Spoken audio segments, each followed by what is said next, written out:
Hello, my name is Rink Storey. I'll be narrating this presentation of Storey Altstatt, 100 Years. Today is the 11th of April, 2020. This presentation is to essentially illustrate the development of the Storey and Altstatt families in Arkansas, leading up to the time that the U.S. Army purchased all of the family land for the development of Fort Chaffee. There were other family ancestors in Arkansas before the dates we'll talk about here, but they were in Washington County, and I wanted to focus on the area that would eventually become Fort Chaffee, so I've kind of left those out. I think that would be another interesting set of research to do. I built this presentation for my dad, Bob Storey, and certainly hope it's beneficial to all of the Storey and Altstatt family members. If you've done any kind of family research, you'll know, as I do, that anything you find only scratches the surface, because every question you answer leads to many more questions. So there's a lot of stories yet to be discovered, of course. This is a picture of my dad's family, his parents and his siblings, and seated on the front row in the middle are Ben Storey and Daisy Altstatt Storey. This picture was taken in 1957, and my dad is standing in the back row at the far right. At the bottom of the picture, you can see the names listed for everyone that's in the picture. 1957, about 150 years earlier than that. By about 1800, a couple generations before Ben and Daisy, the Storey and Altstatt ancestors were scattered across several states, and some of them moved to Arkansas. The ancestors coming to Arkansas came from several places. We've got people from at least 3 counties in Indiana, at least 3 counties in Tennessee, and even as far away as New Jersey. Let's take a look at how those arrivals took place over some time. In 1838, Thomas Altstatt and his wife Mary Covert came from Indiana, settled in Franklin County, Arkansas. A few years later, Mary Covert's father and brother also came from Indiana, settled in Franklin County as well. That same year, John Jones and his wife Narcissus Rutherford came from Tennessee and settled in Sebastian County. And then a few years later, her brother came and also settled in Sebastian County. Her mother also came from Tennessee, settled in Sebastian County. And then her other brother, Augustus Rutherford, came from Tennessee, also settled in Sebastian County. And so at that point, we have the Altstatt family and in-laws coming from Indiana to Franklin County, and the Jones family and in-laws coming from Tennessee and settling in Sebastian County. Then in 1860, John W. Altstatt, who's the son of Thomas Altstatt, the next generation, acquires land in Franklin County. So he's further putting down roots of that family in Franklin County. And then in that same year, George Jones, the son of John Jones, the next generation, acquires land in Sebastian County. And so he is further putting down roots for the Jones line in Sebastian County. Of course, the Civil War occurs about that time and goes for several years. After the Civil War, Daniel Altstatt, who's the son of Thomas Altstatt, again, this next generation, he and his wife, Mary Jones, acquire land in Sebastian County. We don't know the exact date, but Daniel Altstatt married Mary Jones, who was the daughter of John Jones. And so that then connects the Altstatt and Jones lines. They married in December 1864. They had a son named William Warren Altstatt. And then Simon P. Throne, between 1880 and 1887, purchases land in Sebastian County. He would later have a daughter named Alta Viola Throne, who would marry William Warren Altstatt, and that then connects the Altstatt and the throne lines. They married in September 1895.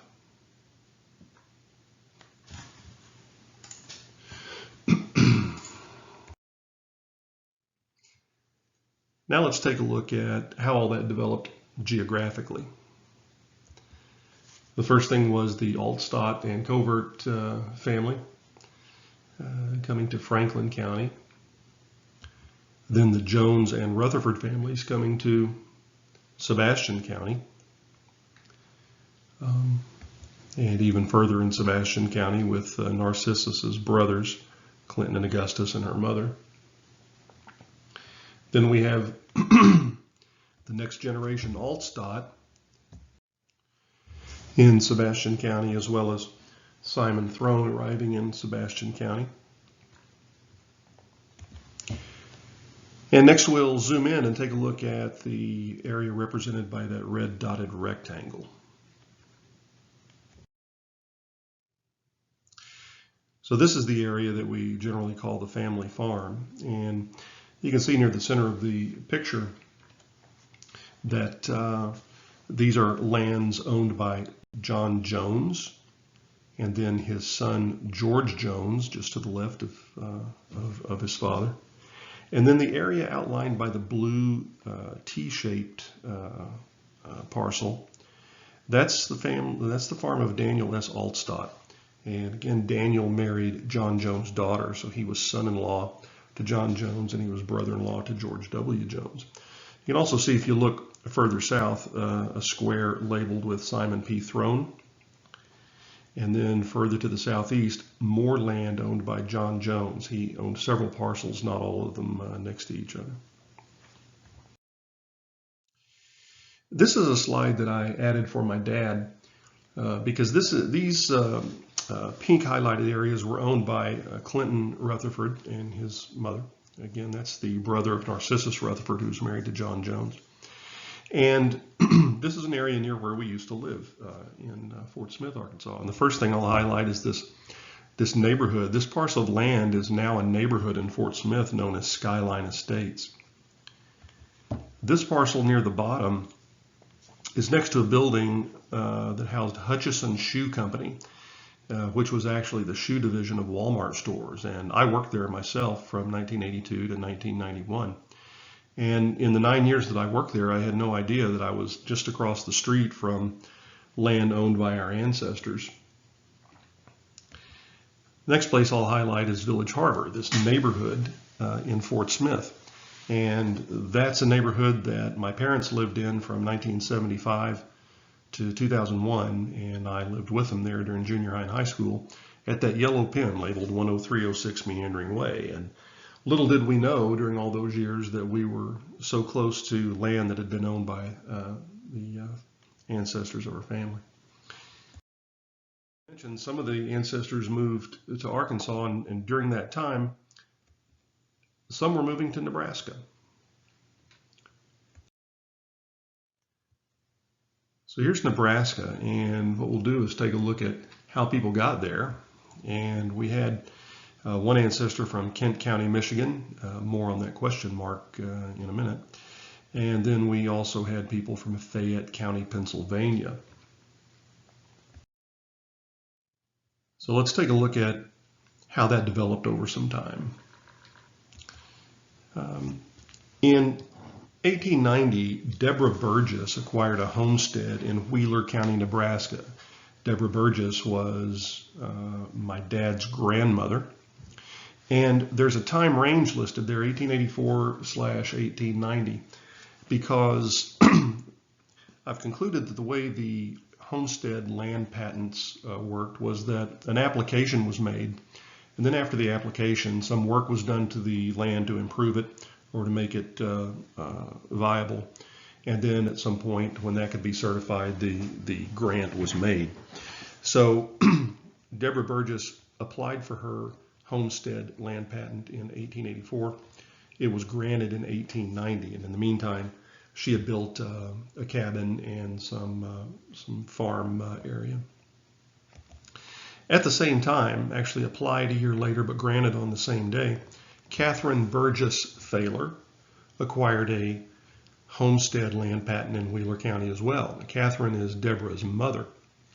On her paperwork for that land patent, she's listed as the abandoned wife of Adam Thaler. Not a great way, I guess, to be known on through history, but probably a testament to her perseverance. In 1891, a homestead land patent was granted to Vera Burgess, Deborah's sister. The next year, a homestead land patent was granted to Frank Burgess, Deborah and Vera's brother, in Garfield County, which is next door to Wheeler County, just to the west. And with that, we have 4 homestead land patents granted. And the next major event that happens is Deborah Burgess marries Asa B. Storey from Michigan. And they get married in the town of Chambers in Holt County, Nebraska. Holt County, again, is next door to Wheeler County, just to the north. There's a question mark with Michigan because in the 1860 census, Asa B. Storey is listed as living with what looks like several siblings, and his mother, possibly with his mother's family. And while that census record shows that he was born in Michigan, all of his siblings were born in New York. And so since that family is either broken up or there's a death of a parent or a parent's gone, he may well have been born in Michigan, but for me it leaves a few questions until we know more. In 1893, Deborah acquires another land patent in Wheeler County. In 1894, then, she gives birth to Benjamin Asa Burgess Storey, my dad's dad, in Francis in Wheeler County, Nebraska. Now, there's a question mark at Francis because in my searching through Ancestry and elsewhere, I only found one other person that had a reference to him being born in Francis, Nebraska. I looked up Francis, Nebraska. There's nothing shown on the map for Francis, Nebraska today. But there is a Francis, Nebraska listed as a ghost town in Wikipedia with a latitude and longitude. And if you go find that lat and longitude on the map on Google Earth or in Google Maps, you'll see there's nothing there today. A satellite image today shows no evidence of ever having been there. However, it's pretty close to where these other homesteads are taking place. So it's very possible he was born there. And it could be that it wasn't an organized town, but just a name of a place. And perhaps maybe there was a doctor there or something. In 1894, then Deborah's brother Frank acquires another patent, this time a timber patent in Garfield County. So let's take a look now at the development of all this on the map. You can see the 3 counties: Wheeler County, where most of the homesteads were, Garfield County, where brother Frank had land, and then Holt County, where the marriage took place. What we'll do next is zoom in on the yellow rectangle in the middle at that tri-county intersection. And here we have that tri-county intersection with Wheeler County, Garfield County, and Holt County. And the first thing we'll see is that Deborah Burgess acquires a homestead and her mother acquires a homestead at the same time in these locations. And again, this information comes from the Bureau of Land Management, and they have records about the exact locations and the number of acres. So what I've represented on the map here is to scale. These are the exact locations and the exact sizes of these plots. Next, Deborah's sister Vera acquires a homestead next to their mother. Frank acquires a homestead over in Garfield County. Deborah acquires another tract of land next to her sister and mother. Now I've identified Francis, where Benjamin Asa Burgess Storey was possibly born. The latitude and longitude puts it at that location, and as you can see, there doesn't look like much there now. But it's close enough to these other homesteads that could well be the official birthplace. Frank Burgess acquired a timber patent near his home, and you can see that there in the upper left. And so where's Asa B. Storey in all of this? My dad's grandfather. Well, he has a land patent near the bottom of the screen, granted in 1895. It's pretty close to this Burgess family. And in fact, if you zoom in on this satellite photo today, you'll see there's a farm there today. But the interesting thing is that his land patent, this green square, was granted to him in 1895. But by the time it was granted, something else had already happened. And that something else was he and Deborah had made a wagon trip to Arkansas by then. So let's take a look at that wagon trip to Arkansas. Their son Ben, my dad's father, was 20 months old, and they took this path. Now we know this is the exact path because Deborah kept a diary along the way, and she noted where they stopped every night. She noted who they met, what they talked about. She noted some of the food they ate. There was a record kept of a fairly large number of horses that they brought along. And so we have this path mapped very precisely.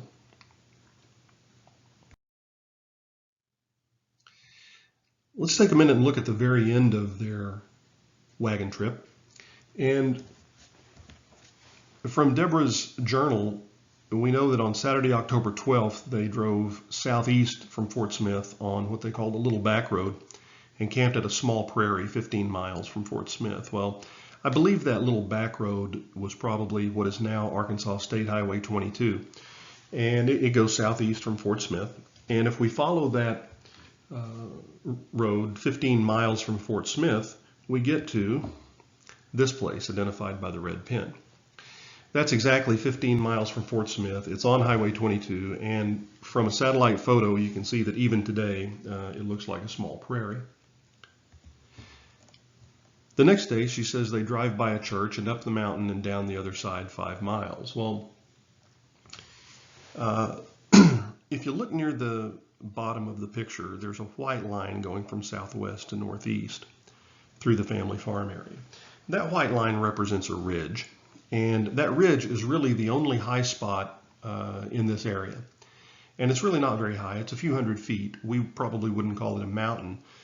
However, it's higher than all the area around it. And so at that time, with a wagon, it probably looked pretty tall, and there really are no other high spots around. And so if we draw a line 5 miles from that small prairie, we get to there. So it seems logical to me that that's the mountain that they went up and down the other side, and they then stayed there.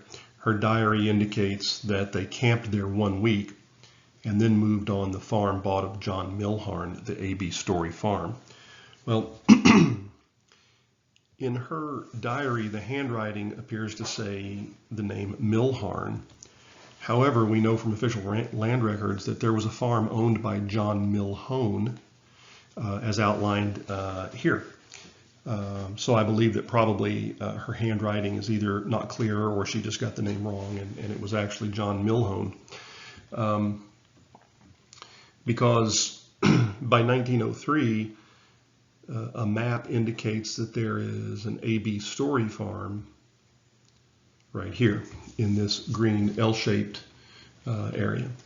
And so it seems pretty clear to me that that's where they went after they camped a week. They moved onto that farm. Another interesting piece of land in this area is this land owned by Reuben Bullard. My dad's older brother, Floyd Storey, talked about when they were kids, their dad farmed an area called Bullard Bottom. In fact, I think a lot of their farming was done in Bullard Bottom. And if you could zoom this map out a little bit, you'd see that the Arkansas River is very close to this area. It's just north of here. And all of this area is pretty good bottomland.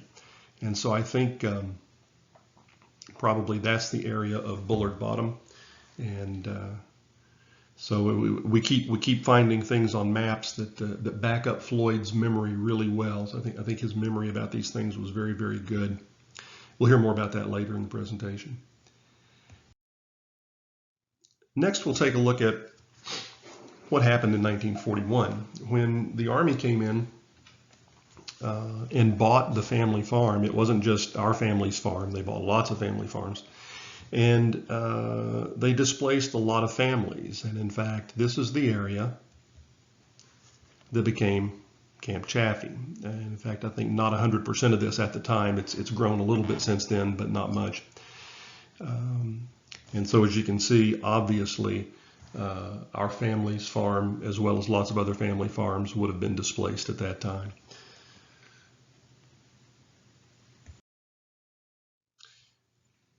Let's recap by looking at the arrivals of the various families in Arkansas and then how those families got connected up to lead to the Storey Altstatt line. Arriving in Franklin and Sebastian counties were the Altstatt family, the Jones family, and the Throne family, and then eventually the Storeys at those various times. And then after they occupied the land and developed the area over 100 years, then the Army came in.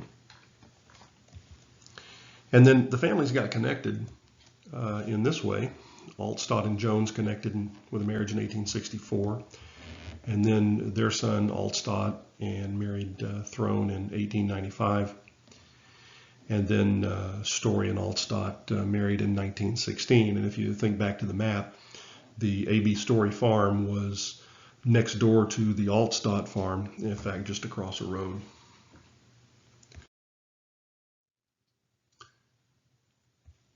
So finally, the Storey and Altstatt settlement of Franklin and Sebastian counties beginning in the 1830s with Altstatt and Covert and progressing over some time with these four families. And then in 1941, most of the family's original holdings were purchased by the U.S. Army to become Camp Chaffee, and that gives us a century, roughly, of Storey Altstatt development in those counties. Now, I mentioned earlier that there were earlier arrivers in Arkansas in our family line.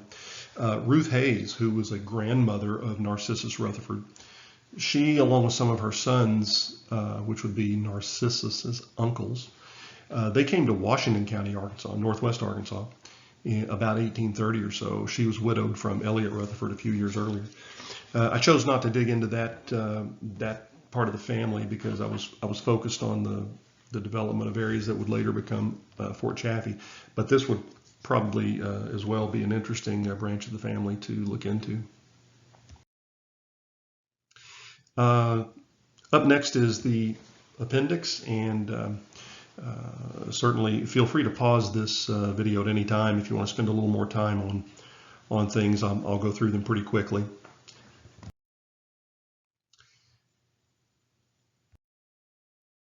Here are some quotes from Floyd's story, and these quotes come from a video where my dad, Bob Storey, interviewed his older brother Floyd about family history and the old home place and things like that. And amazingly, when we look at old maps and look at dates and things, Floyd's memory is really, really good. And just about everything he's said about what he remembers has been borne out by independent facts. Some more quotes from Floyd.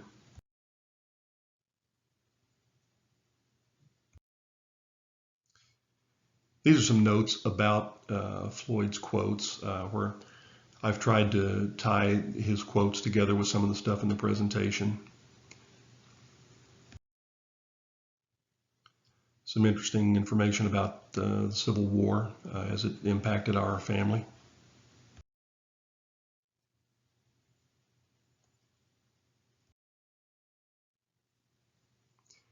Here's a partial family tree.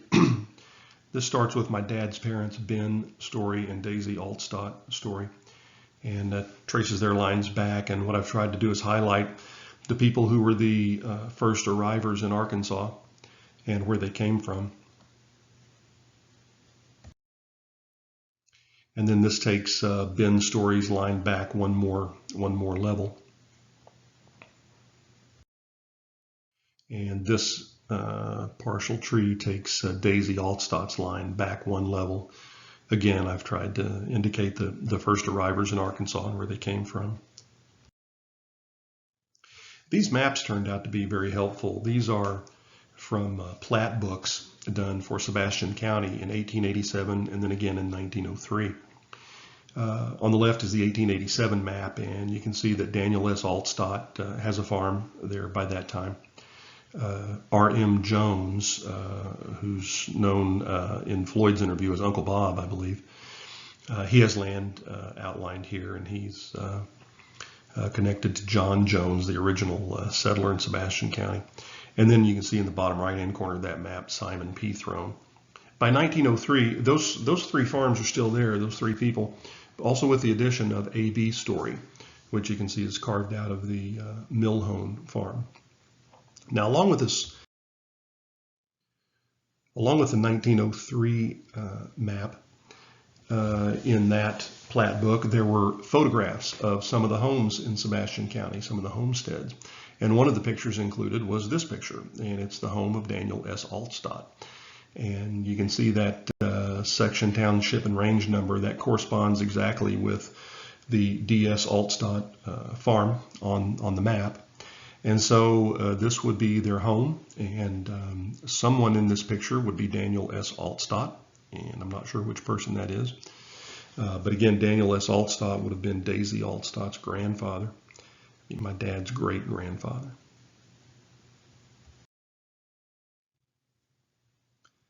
Some of the sources. Some contact information. And that concludes the presentation of Storey Altstatt 100 Years. Thanks for watching.